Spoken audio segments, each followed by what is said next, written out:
Selanjutnya Majelis Hakim akan mengambil putusan, yaitu pada tanggal 13 Februari.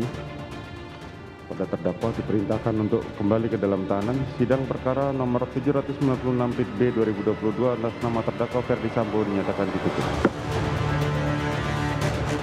13 Februari 2023 akan menjadi hari yang menentukan bagi Ferdi Sambo. Mantan Kadif Propam Polri itu bakal dijatuhi vonis dalam kasus pembunuhan berencana Brigadir Yosua Huta Barat. Rangkaian persidangan mendekati babak akhir dengan digelarnya sidang duplik atau tanggapan penasihat hukum Ferdi Sambo atas replik jaksa penuntut umum pada Selasa kemarin. Dalam dupliknya, kubu Sambo menyebut replik jaksa sebagai halusinasi dan wujud frustrasi jaksa karena dalil tuntutannya terbantahkan atau tidak bisa dibuktikan. Tanggapan penuntut umum demikian terasa sangat menggelikan sekaligus menyedihkan karena dilandasi argumentasi yang bersifat halusinasi.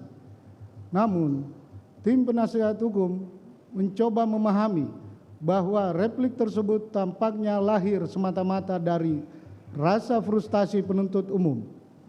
Penuntut umum terlihat frustasi karena semua dalil tuntutannya terbantahkan dan sialnya lagi di saat bersamaan tidak mempunyai bukti dan dalil yang cukup untuk menutupinya.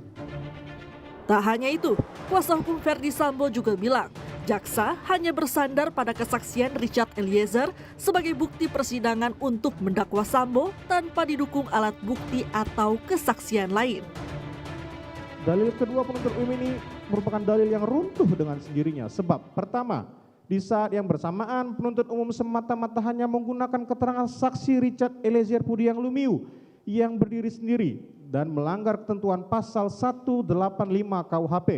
Sesuai dengan prinsip pembuktian hukum pidana, yaitu Frits Bewis Krah, pembuktian tidak boleh terikat hanya pada satu alat bukti saja, karena alat bukti dalam hukum pidana sifatnya tidak mengikat apabila alat bukti tersebut berdiri sendiri. Tim kuasa hukum Ferdi Sambo bahkan menyoroti keterangan Eliezer yang tidak konsisten soal penembakan. Menurut kuasa hukum Sambo, keterangan Eliezer berubah sebanyak 7 kali di depan penyidik. Keterangan-keterangan saksi Richard Eliezer Pudiang Lumiu yang inkonsisten tersebut telah kami tuangkan dalam matriks komparasi keterangan saksi Richard sebagaimana yang dapat dibaca pada transkrip verbatim video bukti B46 dan video bukti B49. Khusus untuk keterangan saksi Richard mengenai kejadian penembakan, keterangan Richard berubah sebanyak 7 kali sebagaimana yang telah kami jelaskan dalam nota pembelaan huruf D halaman 51 sampai dengan 62. Sidang vonis Sambo yang sudah di depan mata ditanggapi oleh orang tua Brigadir Yosua. Sang ibu berharap Sambo divonis mati karena sudah merencanakan pembunuhan anaknya. Harapan kami keluarga, semoga Ferdi Sambo sebagai otak di daripada pembunuhan ini diberikan hukuman yang seberat-beratnya, yang itu hukuman 340 atau hukuman mati yang pantasnya buat Ferdi Sambo. Selain Sambo, yang juga menjalani sidang duplik adalah terdakwa Ricky Rizal dan Kuat Ma'ruf. Kuasa hukum Ricky dalam dupliknya menyebut jaksa tidak mampu membuktikan peran Ricky dalam perencanaan pembunuhan Yosua. Bahwa obrolan terdakwa bersama saksi Ferdi Sambo di lantai 3 Rumah Saguling adalah bersifat pertanyaan dan bukan perintah, serta secara tegas dan lugas terdakwa Ricky Rizal Wibowo telah menolak.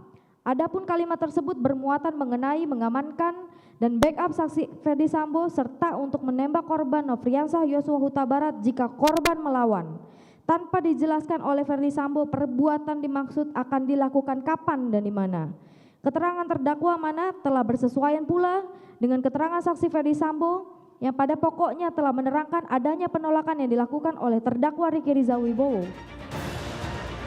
Dalam sidang duplik, kuasa hukum Kuat Ma'ruf juga menolak dalil jaksa penuntut umum yang menyebutkan Kuat tahu rencana pembunuhan Yosua.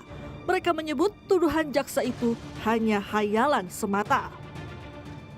Sedangkan fakta lain terungkap, saksi Ferdi Sambo baru mengetahui peristiwa yang sebenarnya yang dialami oleh saksi Putri Chandrawati setelah saksi Putri Chandrawati bercerita dan mengkonfirmasikan bahwa saksi Ricky Rizal Wibowo dan saksi Richard Eliezer Pudiang Lumiu, apalagi terdakwa saksi Ferdi Sambo dan saksi Putri Candrawati telah membantah di muka persidangan tidak pernah ada pertemuan di lantai 3 Rumah Saguling. Dengan demikian, dalil penuntut umum bahwa terdakwa telah berkomunikasi dan menyusun perencanaan dengan saksi Ferdi Sambo hanyalah hayalan penuntut umum semata.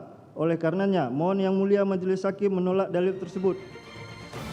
Sidang vonis untuk Ricky Rizal dan Kuat Ma'ruf akan digelar pada 14 Februari mendatang. Apakah hukuman bagi Ferdi Sambo, Ricky Rizal, dan Kuat Ma'ruf akan sesuai dengan tuntutan jaksa atau lebih ringan?